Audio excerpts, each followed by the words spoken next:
Hello everybody, my name is Brian Fitchner and I am an artist here at the Animation Academy at the Magic of Disney Animation at Disney's Hollywood Studios. And here at the studios we have dozens of characters that we draw here, including the classic Fab Five. That would be Mickey, Minnie, Donald, Goofy, and Pluto. And today I'm going to teach you how to draw Pluto. So we're going to start of course with our circle. We want to warm up that shoulder. So you can get that shoulder rotation. This is the only way you can make a perfect circle, is to get that shoulder rotation. Kind of keep everything stationary other than that and just get that in rotation. Do a little practice like that. Now, you want to keep your lines really, really light to start out. We're going to get those basic lines down. So we're going to start with a circle about the size of a baseball or an orange, and we're going to place it right in the middle of our page. We'll just go around multiple times. So, key to a good circle is repetition. Going around to be able to fix your flat spots, your indents, anything that makes it not a circle. It's not easy to make a perfect circle straight off the bat. The key is to just learn how to fix it until it becomes a perfect circle.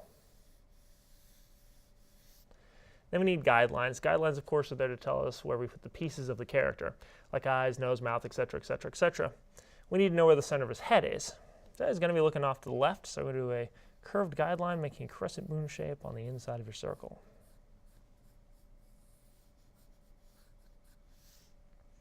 We'll do a horizontal guideline curving across the bottom of your circle as if it were a ball.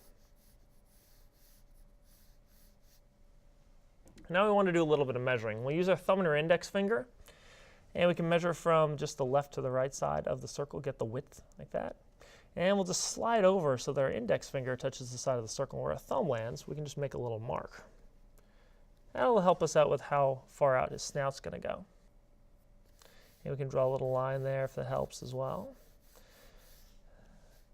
Then what we'll do is from where this horizontal guideline touches the circle, I'm just going to draw a really light line running out into that line out there. Then we're going to draw essentially a half circle by curving down and back up, running into the inside of the circle about a quarter of the way down this way. So runs right back into that guideline again. This just gives us the area of where snout is going to be. All right, now to draw the wrinkles in the top of the snout, we're going to start just to the right of the center guideline right here. On this guideline, I'm going to draw a little curve. It's going to run just outside of the circle on that straight guideline. Then we'll draw a second one running from the bottom of the circle. It's going to stay once again on that same guideline. Then a third.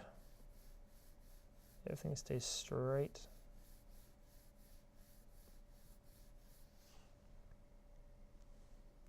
And then we'll do a fourth. And the thing with the fourth is that we're actually going to continue this up. I'm going to curve above the guideline and then run down into the guidelines over here that you drew, that straight line and that half circle. That's the top of the snout.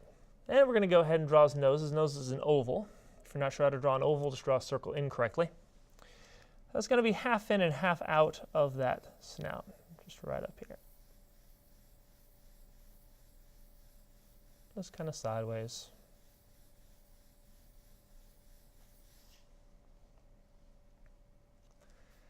All right, now we can go back to that first wrinkle in the snout and or muzzle. The whole area can also be called the muzzle. And we're going to draw a little curve going above the line and running down into the guideline just on the other side of this line right there. That's actually his cheek. Then just on the guideline, following the same curve as the cheek above it, we get a little dimple, a little corner of the mouth right there. Then what we're going to do is we're going to go back to the middle of the nose, just straight down, just a little bit below it. We can be lined up across from this line right here. And I'm going to curve down a little bit. And then I'm just going to go straight across, going to flatten out and up into the middle of that dimple. That gives us the top of the mouth. And then we can just run over here and drag this line into that line. That gives us the entire top of his muzzle. All right. We're going to see his bottom lip. He has a little bit of an underbite, so I'm going to push his bottom lip out in the front. And then we're going to curve back. Just a little smooth curve there, almost like a very shallow question mark. And then from there, we can just follow this line. It's connecting to the bottom lip right there. Just follow that half circle we drew. And once I get about here, I'm going to curve in just a little bit and curve back, running into the bottom of the circle. It gives a little bit more curvature, and it gives us a chin.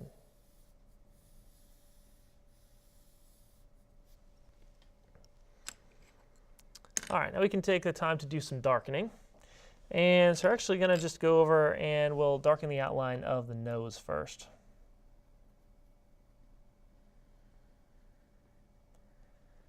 He's a puppy. He's got a wet puppy nose, so the light's reflecting off of that nose, so we can show that with a little glimmer of light in the top, a little oval in the top of the nose.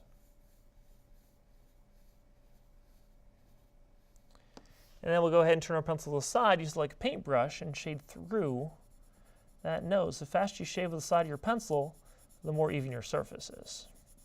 You don't really ever want to use the tip when you're shading. The only thing that'll do is frustrate you, take you forever, look really bad when you're done, break your pencil, and give you carpal tunnel. So to avoid all that stuff, use the side of the pencil. The faster you shade, the better it looks. Also, doesn't require too much skill. You can just grab a pencil and kind of flail your arm back and forth, and as long as you're touching the paper, you'll make an even surface. It's that easy. People tend to overthink shading. They'll go in with the tip of the pencil, spend 10 minutes just filling in the nose till they've sawn through their paper. The key is you just don't want to think about it. You just want to fly through it, and it's going to look fantastic. Then we're going to go ahead and just darken the lines that we did for the muzzle. And just get all those nice and solid, like so.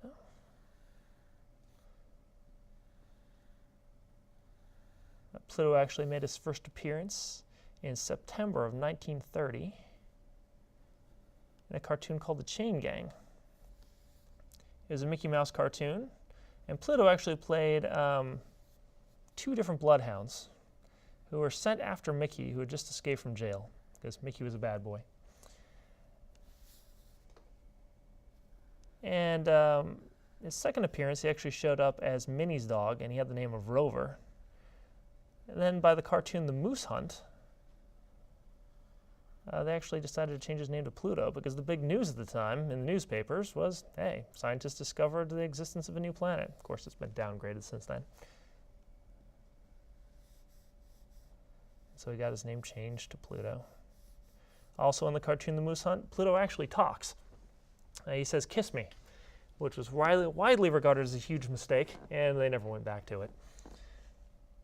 Instead, they got to create their talking dog later, a couple years later, with Goofy. All right, let's give him some whiskers, some little dots in there, short little hairs on the ends, make sure that they're short. He's a dog, not a cat. Pluto is actually a bloodhound. All right. Now we're going to go ahead and we're going to get the eyes in place. And we're going to use the center guideline right here. And I'm going to draw a curve going up to the top of the circle. And then I'm going to shoot down into the cheek. That gives us one eye. Now, because his head is turned away from us, that means that everything on the left side of the guideline is farther away. So we're going to go about a quarter of the way down the eye and draw a little curve just running right outside the circle. And that gives us a little bit smaller eye. That's perspective. Things in the foreground are larger than things in the background, which appear smaller. Then we get the eyebrows.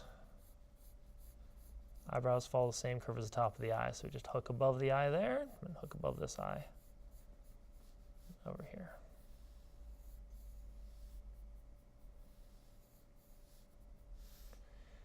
And we can pencil in the pupils, little egg shapes. And you want to do this really, really light, because we're going to be going in behind the cheek with this one. You still want to draw the whole shape, though. Sometimes if you get lazy and just kind of try to makeshift a half circle or something, it's going to look weird, like his eye is a square. So you just kind of want to draw the whole thing in there.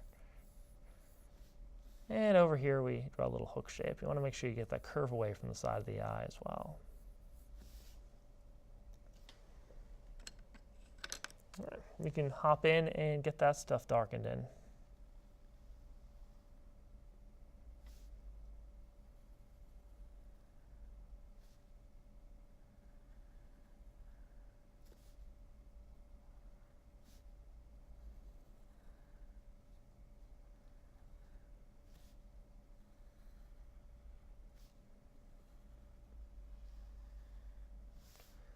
With the pupils, you can add a little glimmer of light to the inside, just add a little bit of life to them, just a little ball of light.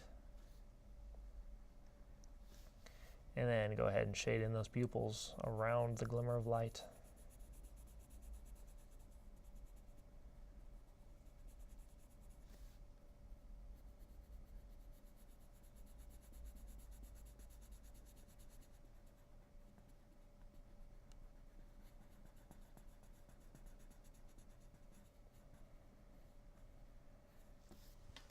All right, we get his ears next. His ears are long, stretched out letter U shapes, kind of like if you took a letter U and stretched it out like taffy. And so what we're going to do is we're going to start just on the inside of the circle right here. We can draw a little curve going down, kind of an S curve, very shallow S curve. You don't want to make the ear too long because you don't want them tripping over it. And we add thickness to the end and then get thinner as we attach. So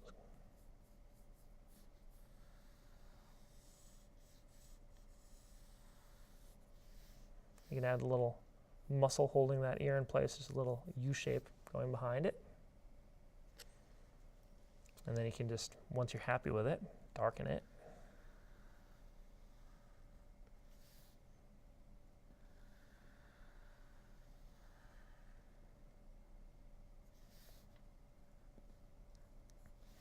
His other ear will raise above his head. And so we're going to start from behind the eye right here because that's where the ear is actually attached. So it's going to raise up right above the eyebrow right here. And I'm just going to draw a curve going up. Should be lined up above the nose. Then we can drop that down, make kind of a U shape, almost like he's waving at us with his ear, a U shape. And then we'll curve back, getting thinner as we attach.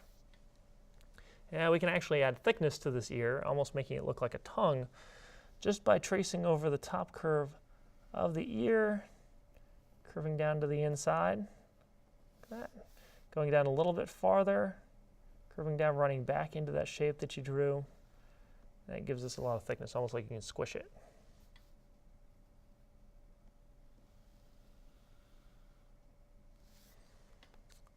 Once you've got that, you can go ahead and shade in those ears as well. Remember, you're using the side of your pencil and shade really, really fast.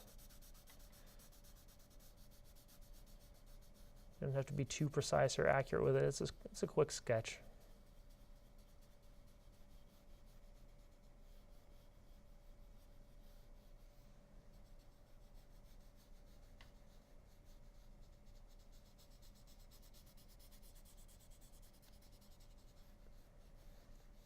On the back of his head, he's got a bump.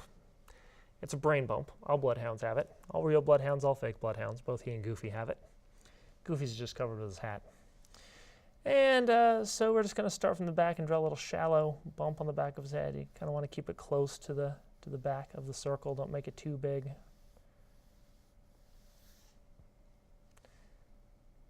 And you can trace back over that. We want to make it look like that bump's actually attached to the back of his head. So we do that by just pulling a little bit of the circle in at the top there and a little bit at the bottom. And you can run that into the ear. So. Now we can actually continue this line. He can go really lightly behind that ear and curve down. We get his neck.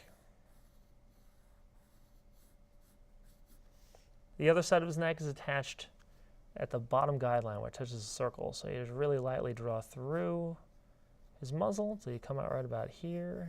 And you get the other side of the neck. We can show a little bit of the collar. With me as low as I am on the paper, it's actually going to run off. Of course, his whole body is going to be off the paper, so we'll only see a little bit of the top of the collar. But it's going to run from the back of the neck. And it's going to curve down, big U shape, looping back up. You can trace back over that. That gives us the opportunity to actually finish this attachment to his neck, because his neck's not just floating there, it's attached to his body. So we draw a little curve for the body. And then we can draw kind of a parallel curve to this U shape, just starting from behind the neck. Curve around, running off the paper. It's important that if you do run out of room, that you do just run off the paper. It's always going to look better to run off the paper than it does to try to smash it in there or give them a teeny tiny little collar just to make it fit. And then we can see the back of the collar should be right in there by the ear. The other side, if you have room, would just be straight down below it. And from behind the ear, you can get the other side of the collar.